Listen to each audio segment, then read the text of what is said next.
Hi and welcome back to my channel. I care very much for the subject we are discussing today, so please help me sharing these informations. Here's the thing, looking for informations on the internet and reading books about parrots to take care of Nelson, who's down there now.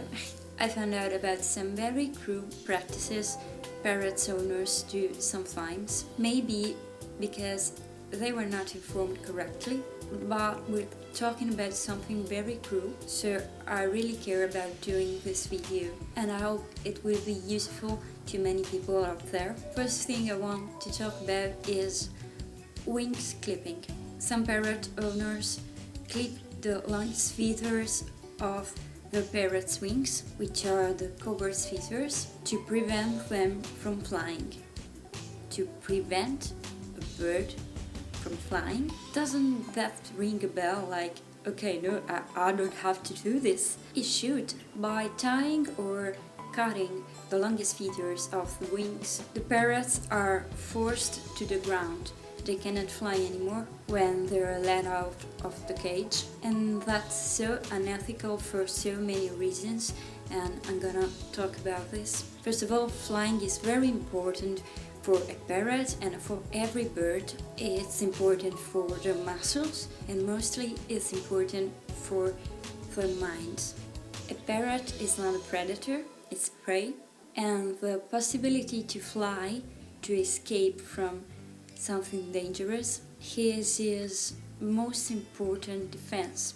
Taking away this possibility from him is a trauma for the animal. We're talking about major psychological problems here and could also force him in a way to become aggressive. You know, if you can't fly away, you have to use the beak. So it's the worst thing you can do to your parrot. It's very selfish and unuseful.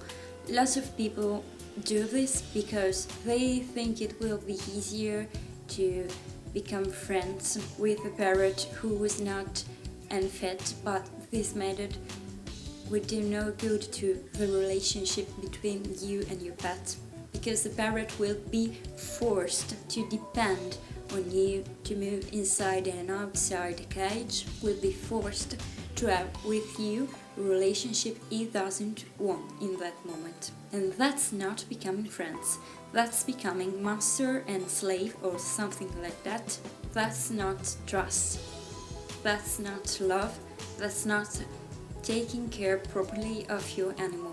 You have to respect his times. A parrot who was not fed will be afraid of you, will see you as a danger, and it will take a long time for you to make him understand he can trust you.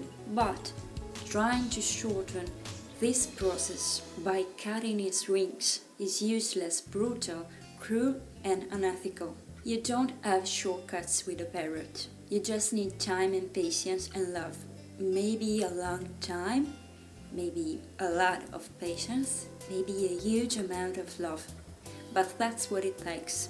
If you're not ready to this, don't take a parrot in your house. Your animal should be your friend, not your prisoner.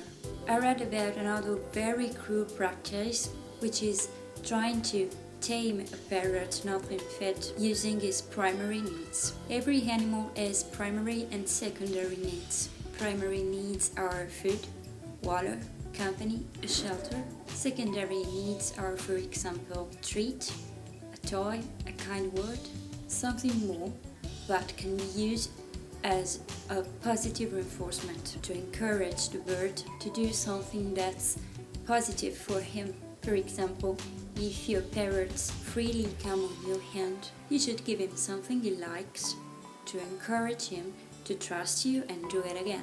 What I read of people out there who does terrible things like giving food to the animal only with their hands to force the animal to trust the hands. And I'm not talking about treats or some special food he likes. I'm talking about people who doesn't leave food in the parrot cage.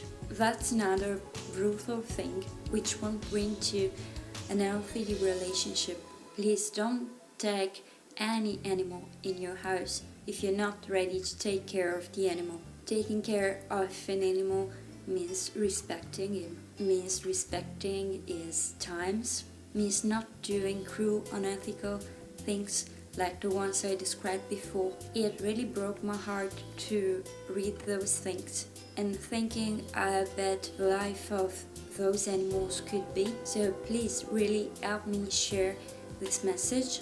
Send this video to bird owners, parrot owners, animal owners in general, and encourage them not to be selfish. Animals are not ornaments, are not toys, are living creatures with needs, and we have to take the responsibility to fulfill these needs when we take an animal with us. Thank you very much for watching this video, and I will really appreciate any help in sharing this. See you in the next video. Bye!